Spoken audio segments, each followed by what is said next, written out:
Alright, welcome to the Space Luchador podcast. Now this is the continuation to the last episode.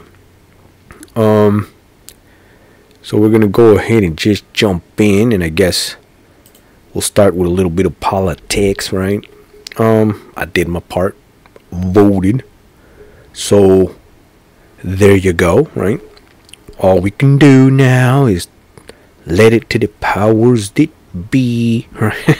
And hopefully we ain't screwed. But anyways, let's go ahead and continue and finish this up, right? Alright. Excitement. When you try to be comfortable and predictable, you become boring. And what do I always say?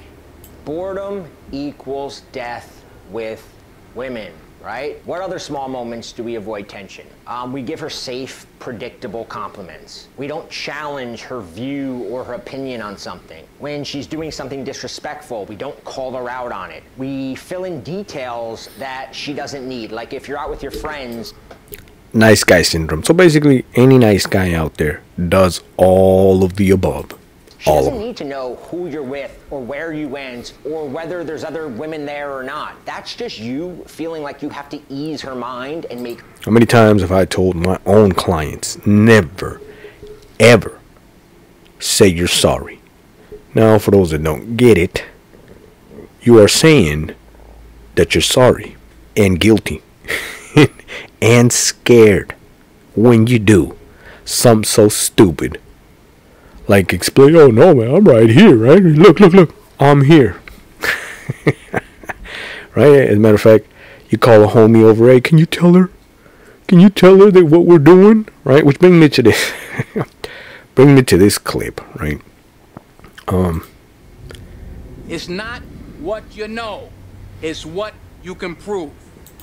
There you go. Now it can't be any simpler than that. Now, you're going to get a freebie here, right? Because this is exactly how it works. And all you need to understand, I'm telling you, you apply this to any conversation you will ever have with any woman.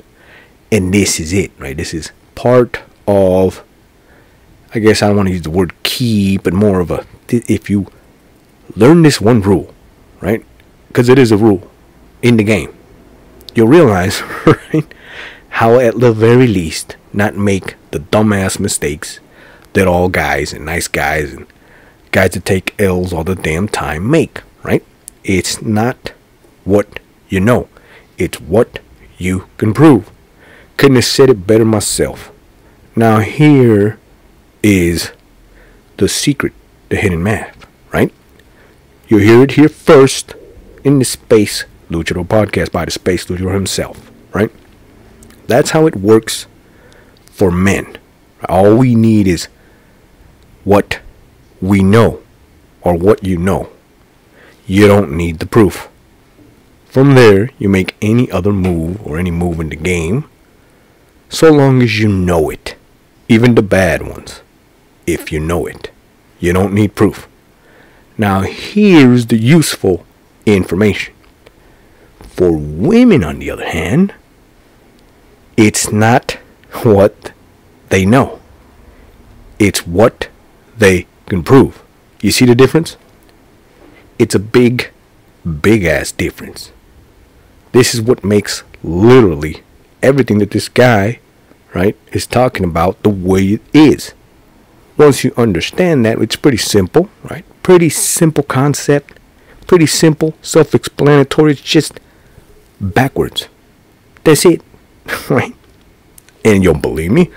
Let me go ahead and prove it to you, right? At the very least, try to explain it to you. Show you the ropes. You're comfortable. Now, you might be thinking, but isn't that being considerate? On the surface, this might seem considerate, but deep down, it's driven by fear. Fear of rejection, what did I just say? Conflict, and fear of losing her approval. And that's what makes it so needy, weak, and unattractive. On the other hand, embracing tension is one of, if not the most masculine quality you can possess. And to be... Now, embracing tension is basically what he is saying is, it doesn't matter what she knows. is, can she prove it? You see what I am saying? Because she knows, and here's the other elephant in the room. They know it. They just can't prove it. So when a guy or a nice guy starts running his mouth, right, and trying to excuse himself, I'm over here, look, I'll FaceTime you, right? You're saying you're sorry, you're scared. That's the proof that they need, at the very least, to know that you're a complete biatch. Right? Understand that. Or, for those that don't like that harsh, right, love, at the very least they know you're not the man. How about that, right? PC. You're just not the man. That's it, right? There you go. I hope, right, you understand it, right, what I'm trying to say. See how it works, right, for a guy, just to explain and emphasize, right, on my point. You don't need proof as a man. All you need is to know. If you know for a fact that she's out partying, right, with the ladies, that's all you need. You don't need no damn proof to basically, right, your whole relationship and mindset and everything else goes right down the shitter. All you needed to know was to know, not prove it. See? Different for women. That's my point. They may know it, but they need the proof. That, my friends, again, is next level, if you can understand this. But anyways, let's continue. Be clear, masculinity isn't about muscles or bossing people around or, having a temper or getting in fights. It's about leaning into tension instead of running away from it. Now this is beautiful, right? Because again, it shows you the system. It shows you what a real man is. It's the man. Has nothing to do with being strong and all this. Because at the end of the day, it's worthless if you're out of control. Understand that, right? If you have all the power in the world and all this shit, but you suck nads when it comes right down to using it, it don't matter. And this is the beauty of it. Now, I'll give you an example. To explain this one real quick. Joe Rogan was arguing back and forth, bickering with a UFC female fighter on why she basically dumped her UFC fighter husband, right? And she was explaining, well, I dumped his ass not because I don't love him, right? Or don't like him or anything. I dumped his ass because he lost a fight, right? And Joe Rogan and everybody else who couldn't fathom why she did this. So she had to come on the damn show, right, on the podcast, to explain herself. And it was pretty simple to me, the space to which she said, it's not that he lost, right? It's how he lost, right? It's that simple. However, Joe Rogan be the dumbass that he is, and everybody else, but he's a UFC fighter. And because he's a UFC fighter, you can't have any more masculine man than that, right?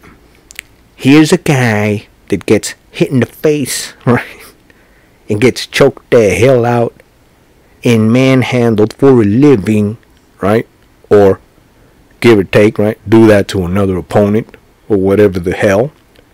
As far as Joe Rogan is concerned, a UFC fighter, that's it. You can't get any manlier than that. Now here's this female UFC fighter basically saying, I dumped his ass not because he lost, but because of how he lost. And he couldn't wrap his dumbass head around what she was saying. Now I'm going to go ahead and explain to you, right? The way he lost. He was ground and pounded, right? And I know how that sounds. But he was flapping his little hands like this. And the sight of that disgusted. The female side of this UFC fighter, who is first and foremost a woman. That's the point. And understand, yes, something so minimal, right? Something so, maybe to Joe Rogan and everybody else, it's a dumbass thing, right? It may not matter to you, but it mattered to her. And at the end of the day, it ruined that UFC fighter's sorry ass life, right? Because last I checked, he wasn't doing too damn good. Destroyed his ass because he couldn't fathom why she left him, right? So at the end of the day, it don't matter what anybody, Joe Rogan, myself, anybody thinks. He's destroyed because of this single female, right? And what she thought.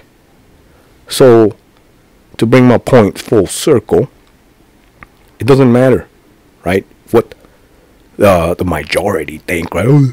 Right? It's what she thinks. She wanted and thought she had the right man. And he couldn't fathom and see, right, the way he looked and basically lost, right? It's how he lost. He didn't tap. He didn't go out like a damn man and got knocked the hell out. He basically screamed helpless like a female himself.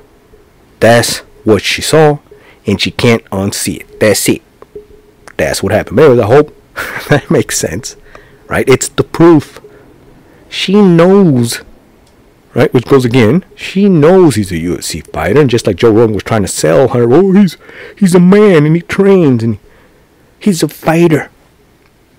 But she saw the proof that said different. So there you go, right? Anyways, let's continue. I hope you understood that example, right? When you're operating from a masculine frame, you're not afraid to disagree with a girl. You're not afraid to tease her. You're not afraid to flirt with her with a bit of an edge, right? Where you don't stick to the watered down PG nice guy script. And when you do this, it's a massive turn on to women. So there were these two neuroscientists, Ogi Ogus and Sally Gotham. If I'm pronouncing their names wrong, forgive me, but they did this giant study on sexual desire. And instead of asking men and women what turns them on, they studied billions of web searches to find out what they're looking for, right? What are they looking for when they're trying to, arouse themselves? And when it came to women, the erotic material they searched out, unlike men who, as you can guess, were looking for pictures of naked women, women looked for stories. And these stories almost all had... There you go. The pattern. Stories. And not any old ass dumbass story. The story of the hero's journey, the legendary one story to tell all, right? Or the never ending story, the original story. This is it. It's what makes movies and everything around in the world, where you believe it or not, go around. This is what it's all about and based on, believe it or not, right? But anyways, you don't believe me? Here's the damn study, right? Here's the damn stats and results and all that other crap, right? There it is.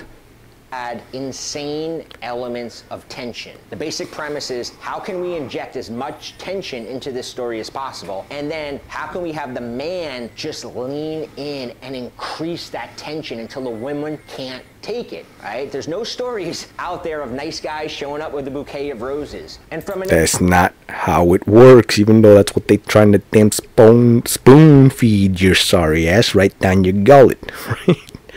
Some dumbass guy showing up with a poem. Here. No.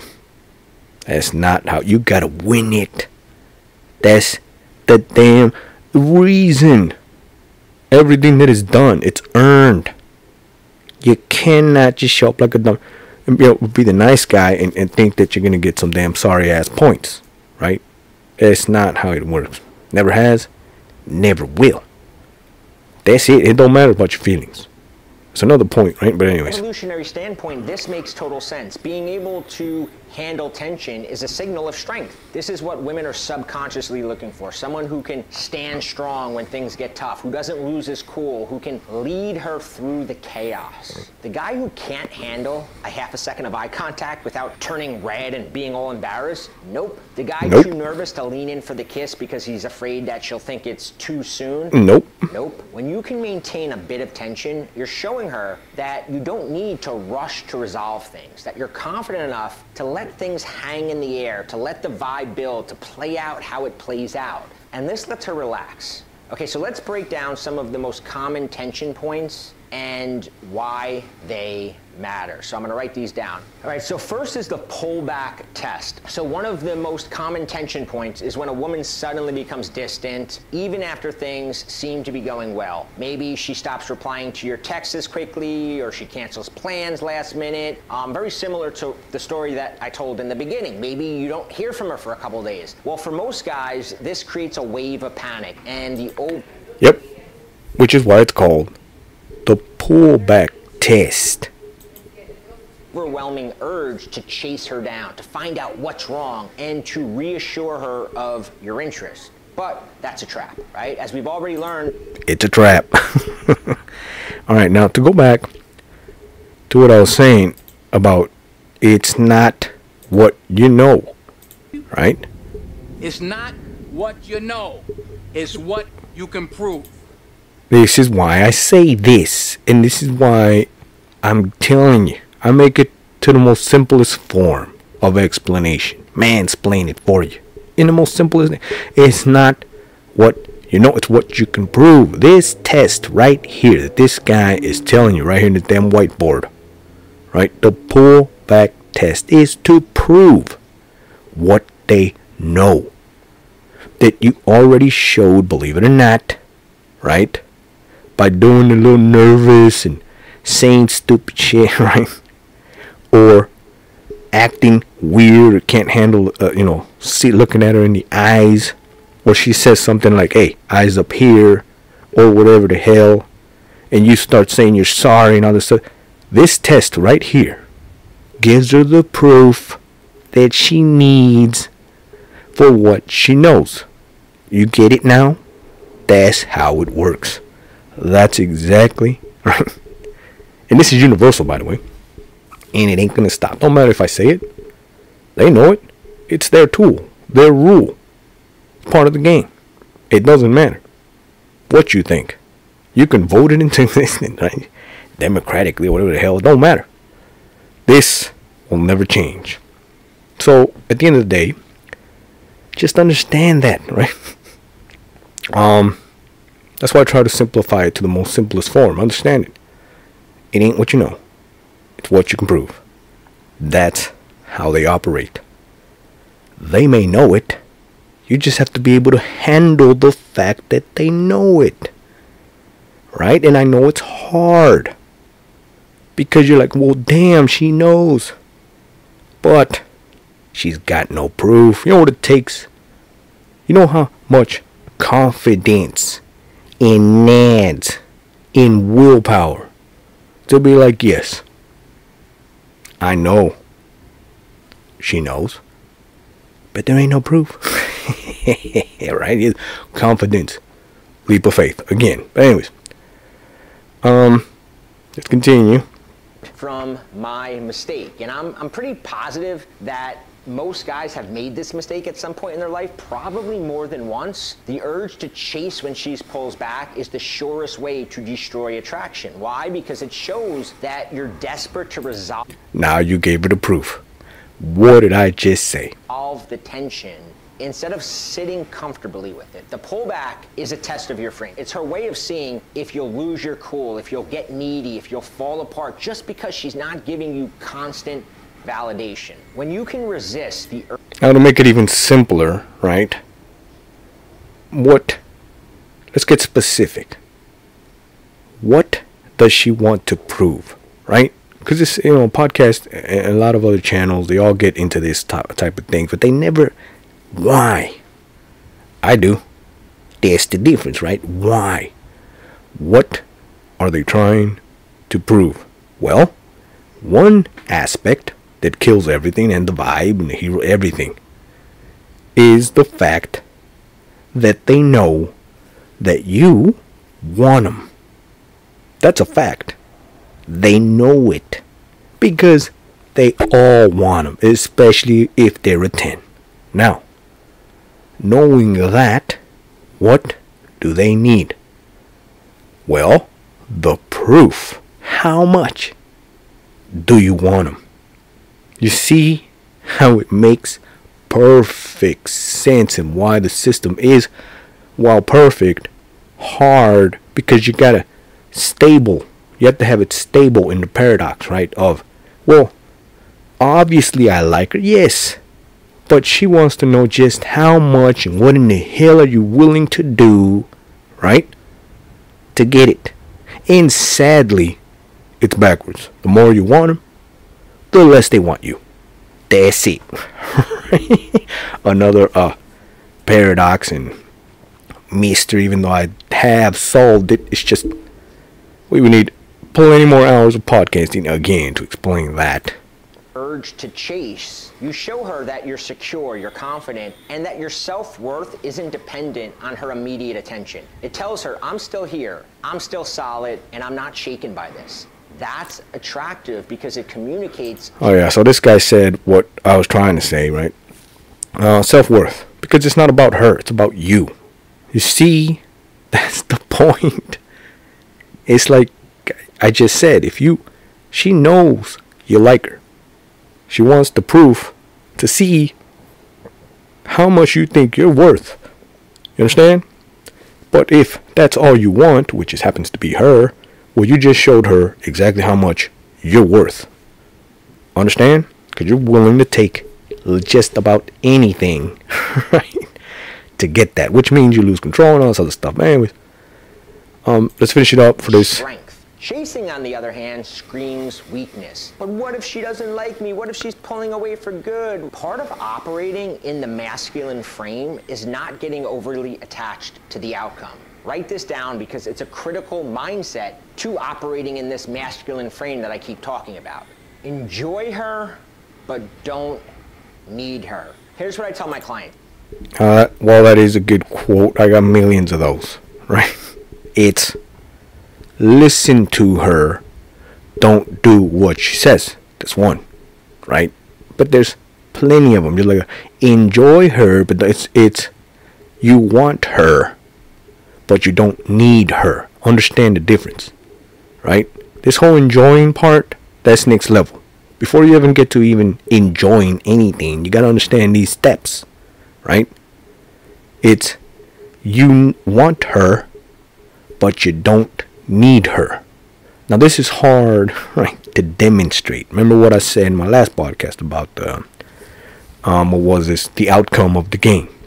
While you hold the true power to determine the outcome of the game, they hold all the power within the rules of the game. You see the difference? Once you understand that, that's when you start, well, holy, right? And you realize, well, I'll be damned. And you start making moves, and then you start enjoying it, which ultimately makes it natural, right? Which is the point, by the way, right? Can't all be fake, like having client. You know, this guy has his clients, I have my, and we've come up with some dumbass plan and all these moves. But at the end of the day, it's a plan and all these moves that were fabricated and ain't real, right? Which ultimately falls apart. That's why I'm trying to do things differently. Show you the damn ropes so that it can ultimately become you. Naturally. Right? And therefore you don't have to fake it to make it. You can make it. Right? And there you go. Enjoy it. Enjoy it. Trust me. To the victor go the spoils. But anyways. I don't know how long have I been doing this podcast number 2? Well, this extension of the podcast. Well, let's finish up what this guy has to say. If you play it cool, yeah, she might not always come back. But if you get needy and insecure, she's definitely not coming back. The pullback test reveals more about you than it does about her. Like, Do you have scarcity mentality that feels the need to lock her down before you even get to know her? Are you a... And there you go, right? That concludes today's podcast, right? Which showed you the all the test is literally to reveal more about you than it is about her. Because at the end of the day, like I told you, you want her regardless. You ain't trying to fish nothing but the fish. She's trying to fish the proof. Understand? So, right, when you reveal too damn much, you're done. That's it. It's a wrap. Right? Interest, intention, and all that shit goes right out the window. Because now she has the proof of who you really are. Right? And sadly, what they really want to know, it's not who you are, but what you are. So homework for you, right? What's the difference between who you are to what you are? Big difference, right? But if you understand this and go down the path of actually trying to learn manhood, right? In masculinity and the traits and what really makes things worthwhile, right? Why I'm saying what I'm saying. Because you can be, what is this? A CEO, an entrepreneur, and all this other crap, a millionaire, whatever. But at the end of the day, right? Perfect example, the UFC fighter. He was a UFC fighter. But she realized what he is, not who he is. So there you go. I'll see you on the next Space Luchador podcast. We'll continue with this video later.